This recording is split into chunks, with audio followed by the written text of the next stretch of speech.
I just want to say thank you to Jennifer and Paul for inviting me. What a great group of people, and I've learned so much. And so I wanted to share. I've only got about 200 PowerPoint slides, and then we can go home. But here we are, the power of laughter. A little bit about me. Paul already said all the credits. I've had the opportunity to share the stage with Robin Williams, Norm Macdonald, Gilbert Gottfried.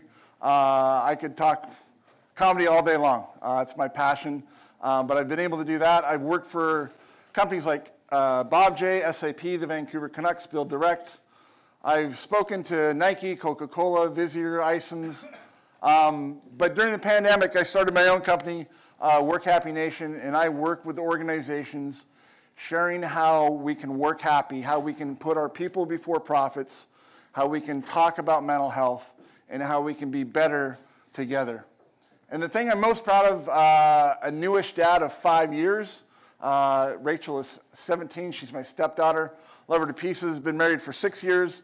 And I'm an avid golfer. So if anybody wants to talk golf after the show, I will be here all afternoon. So today, I just quickly wanted to go over the agenda. We're going to talk about stress, loneliness, disengagement, and mental fitness, how we can do better to talk about mental health, mental fitness, whatever you want to call it, but how we can be better together. So first off, just a quick survey. You don't have to put up your hand, but write down on a piece of paper or keep a number in your head. How happy are you right now, March 20th at 10:57 a.m.? 1, obviously, is you're crying. 10 might be you've just won the lottery or found out that you're a brand new grandparent. So just in your own head, where are you on the happiness scale right now? I forgot my book over there, but everybody's got a piece of paper, pad of paper. So we are going to be amateur artists, and we are going to draw. And I know, anybody here a professional artist? Okay, that's good. I'm not very good. I can kind of draw a stick man. But I thought this morning we'll take a couple minutes, and we are going to draw the guy who got me here, Paul Ossencup.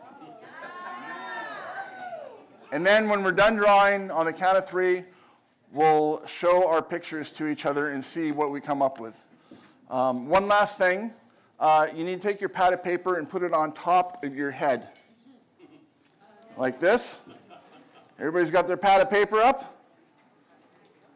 If you don't have your paper on top of your head, that's not good. All right, are you ready to go? Here we go. 30 seconds. We're going to draw Paul. So he's got a round face, obviously. Glasses are somewhere there. Hair. Oh, wait. No hair. He's got a big smile. He's got a nose. A really big smile. All right, everybody ready on the count of 3? 1, 2, 3.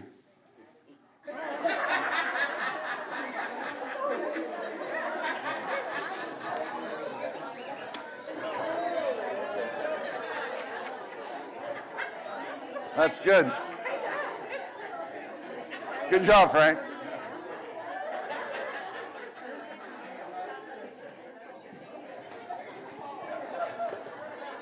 Thank you, Paul, for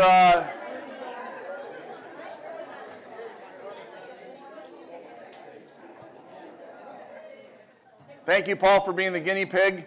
And how much fun was that, right? Whenever we said 3, 2, 1, everybody looked at each other's drawings. We were all happy, we were all laughing, and we were all connecting. And that's what laughter does for us. When we laugh together, we connect. So once upon a time, there was this old couple. They'd been married for 60 years, had a wonderful life. They had kids and grandkids, just a wonderful, wonderful life. Well, the day finally came. The wife had gotten some illness, and she was on her deathbed. And so the husband was taking care of her, all of her affairs and stuff, and gently caring for her and whatnot. There was this one box. When they got married, she had a shoebox, the wife did, and she said, whatever you do, never, ever, ever, ever look in the shoebox. And he was a smart man, and he never did. So he was getting all her affairs and orders, and it came down to this last shoebox. He said, honey, he went to the closet, he brought it down, he sat down on the bed, and he said, tell me the story of the shoebox. And she said, well, when we were married, my mother told me to never go to bed mad at you. And if I was mad, all I would need to do is stay up late, crochet a doll, and things would be better. He's like, oh my God, that's such an awesome story. So he opens up the shoebox, and inside the shoebox, he sees 3 crocheted dolls and $60,000 of cash. Didn't know what it meant. But he looked at the dolls and he goes, oh my God, 60 years of marriage and only 3 dolls. I love you so much, honey, I'm going to miss you. He goes, but what's the $60,000 for? And she said with a smile on her face, that's the money I made selling all the dolls.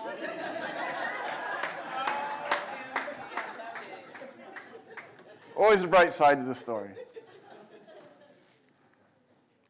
So you're probably thinking, what does Skinny John Goodman know about laughter?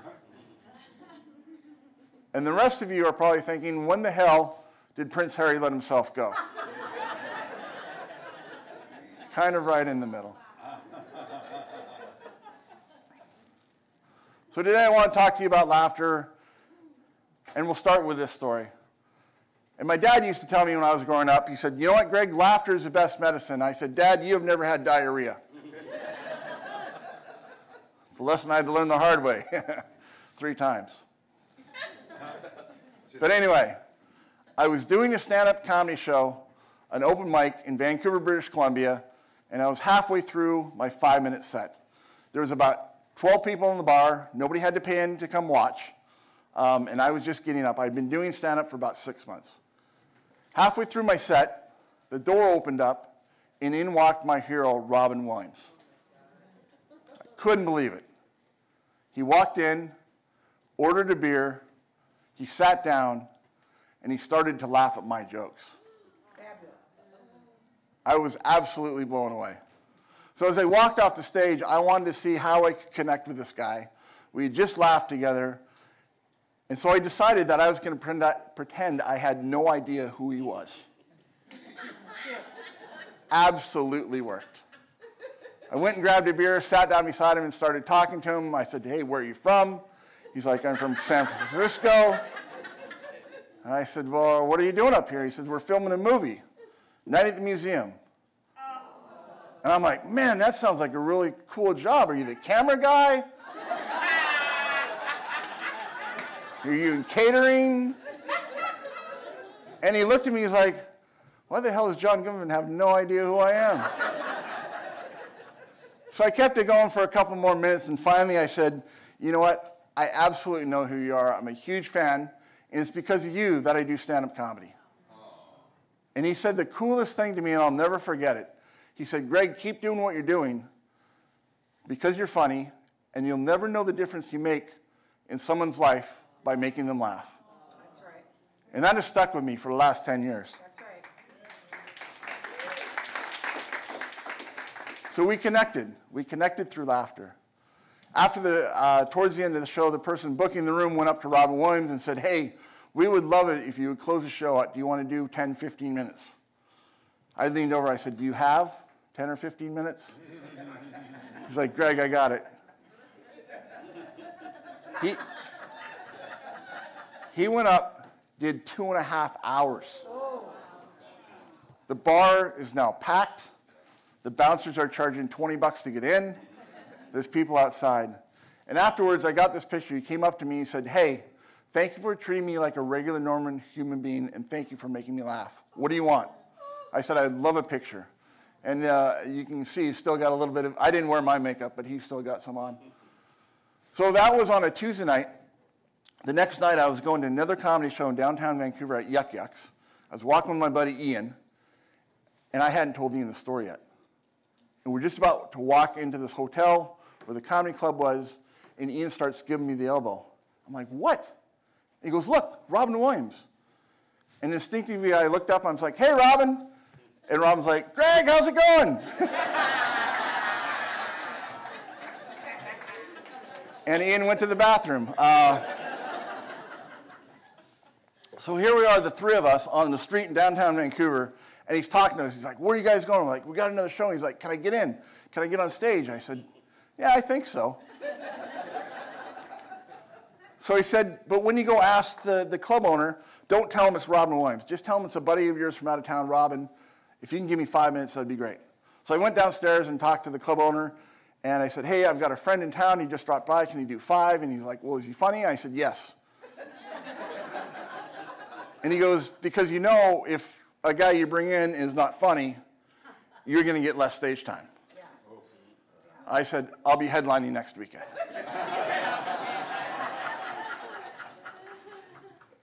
So we walked into the green room, and again, it was all about us. He was such a cool individual. He wanted to make us feel special. He walked into the green room. He led the way. He walked in. He said, hey, everybody, I'm Robin. This is Greg. This is Ian. And everybody in the room had so much more respect for him because one guy took a chance. We had a conversation. We connected, and we laughed. So remember that. When we laugh, we connect.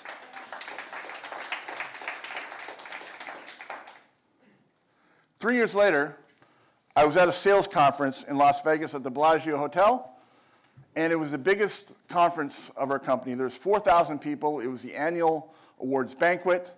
So 4,000 people were in the grand ballroom. I was at the very back of the room, and this was a big deal. I don't know what the budget was, but the house band was Lenny Kravitz. Maybe a little bit bigger budget than this weekend. And the number one salesperson in North America got a brand new Porsche. So that's the level we were playing at. So I was sitting at the back of the room with 10 people. I had no idea who they were. The MC got up. He was on the Whose Line Is It Anyway, Greg Proops. He was emceeing the whole event. And 7 minutes into a 3-hour program, he said something so horrible, he got fired on stage 7 minutes in. They cut his microphone. People left the stage. The house lights came on. Lenny started playing, and the room went silent. It was worse than right now. It was very awkward. And I sat at the back of the room, and I was like, man, I would hate to follow that guy. So about 5 minutes after, a voice came over the PA, and they said, you know what? We are so sorry for what just happened. We want to apologize. And wanted to let you know that we're going to be restarting the program in 15 minutes. And by the way, if anyone knows where Greg Kettner is, we need to talk to him immediately. That's when I froze. I was like, am I getting fired? Because I didn't know who I was talking with the night before and how many Heinekens I had. Why would somebody call my name out? I didn't say anything.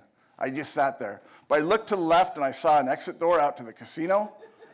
And to my right, what seemed like a mile was the stage. So about 5 minutes later, he came back on the voice and he said, if anybody knows where Greg is seated, his room number, his cell phone number, we need to talk to him. And that's when my former friend Trevor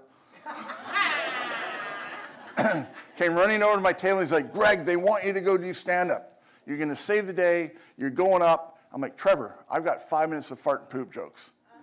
He's like, it's going to be better than that guy. So I remember walking to the front of the stage. It was a massive stage, royal blue curtain and everything. And I got backstage and I said, I'm Greg, how can I help?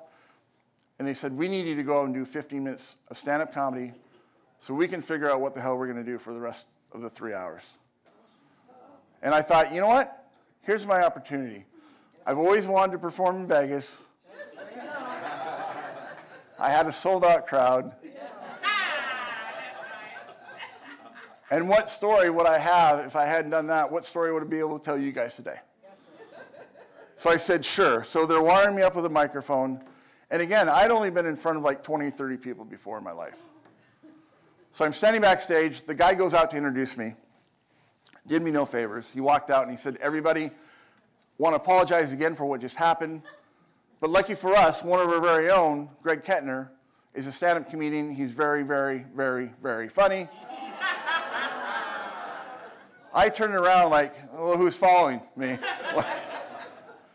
So he introduced me. I stumbled out through this curtain, blinding lights, standing ovation, which I didn't deserve. I walked out there, I found my spot, I looked around and said, hey everybody, my name is Greg Kettner, and I cannot do any worse than that guy. And right there I had him.